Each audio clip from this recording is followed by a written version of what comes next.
Assalamualaikum warahmatullahi wabarakatuh. Terima kasih sahabat-sahabat setia yang selalu mendukung channel Nasib Official.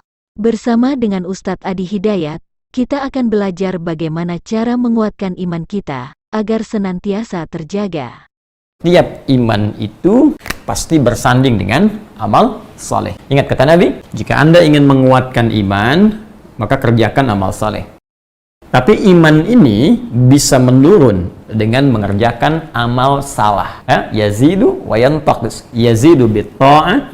Iman akan naik dengan mengerjakan ketaatan. Bentuk taat itu amal saleh. Wa yantaqis, dan ia akan turun lemah iman itu bil maksiyah. Yazidu bitta'ah wa yantaqis bil maksiyah, dengan mengerjakan maksiat. Maksiat itu bentuknya amal salah. Jadi kalau orang banyak berbuat amal salah, lisan salah bertutur. Baik, maka karena lisannya sering berbuat salah, maka lisan itu sulit mengerjakan yang soleh. Karena itu pengertian paling mudahnya begini cara memahaminya. Orang-orang yang sering berkata salah, berkata-kata kotor, berkata dusta, sering mencela, maka untuk berkata yang soleh itu tidak mudah untuk dilakukan. Silahkan cek orang-orang yang berkomunikasinya selalu menggunakan kata-kata yang kotor, itu berkata yang baik itu seperti asing. Demikian sebaliknya, orang-orang yang sering berkata baik, soleh, kalimat-kalimatnya lembut, kalimat-kalimatnya pilihan kosakatanya baik, itu untuk mengucapkan yang kotor itu sulit dilakukan. Itu gambarannya. Karena itu ketika iman seringkali dilatih dengan ketaatan, wujudnya amal soleh,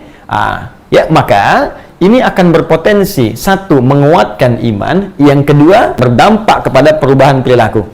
Karena semakin iman dilatih dengan amal soleh, maka sinyal imannya semakin kuat. Cahayanya nanti dalam hati ini akan terpancar pada seluruh tubuh karena sering dilatih, maka ia akan masuk kepada mata, membimbing mata, masuk kepada mulut, membimbing mulut, masuk kepada tangan, membimbing tangan, sampai ke ujung kaki. Ini yang menjadikan ketika amal solehnya banyak, cahaya imannya kuat, maka dibimbinglah tubuh untuk menjauh dari perbuatan maksiat dan mendekat kepada perbuatan-perbuatan taat yang diridhai oleh Allah Subhanahu wa Ta'ala. Ketika iman dipasangkan dengan amal soleh, maka amal soleh pun saat dikerjakan itu akan mendorong sinyal iman semakin menguat. Kalau Anda bertanya, bagaimana cara kita melatih amal soleh yang dengan latihan itu bisa menguatkan sinyal iman sehingga memberi petunjuk pada seluruh tubuh untuk berperilaku mulia? Maka Allah sandingkan dengan amalan pertama, mengawali dengan fisik kita terlebih dahulu.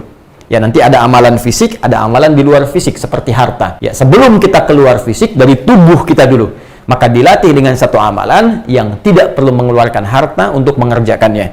Apa itu? Wa yuqimunas shalah. Amalnya disebut dengan salat, maka dilatih dengan menunaikan salat. Amalan pertama, amalan fisikal yang semua orang bisa mengerjakan karena tidak ada tuntutan untuk mengerjakan salat itu berupa hal-hal di luar tubuh kita. Semacam harta, nggak ada orang sholat bayar misalnya. Tapi yang menarik, dalam sholat ini nanti akan dilatih seluruh elemen tubuh kita, dari ujung kepala sampai ujung kaki. Kepala akan dilatih untuk menunduk ke bawah, sehingga terlatih untuk tawadhu, rendah hati. Lisan mulai dilatih untuk berkata yang baik-baik. Bahkan yang pertama diucapkan kalimat rendah hati, yang tinggi hanya Allah. Bukankah saat sholat Anda mengucapkan Allahu Akbar? Akbar itu ism tafdhil. Kabir, besar. Akbar, yang paling besar. Dan Anda katakan, tidak ada yang paling besar, yang paling hebat, yang paling dahsyat, kecuali hanya Allah.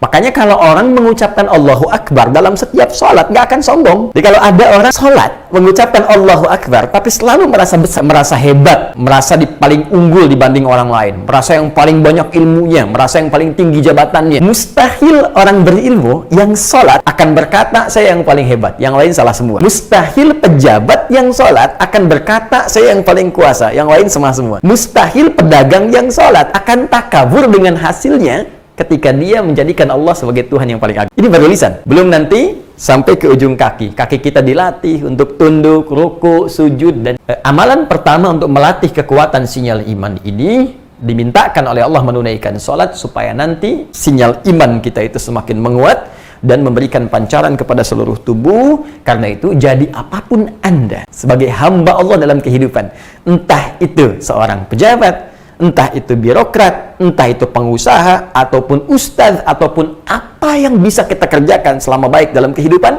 sepanjang sholatnya benar, maka imannya akan memberikan petunjuk pada seluruh tubuhnya untuk berlaku baik dengan semua passion yang ia kerjakan dalam hidupnya.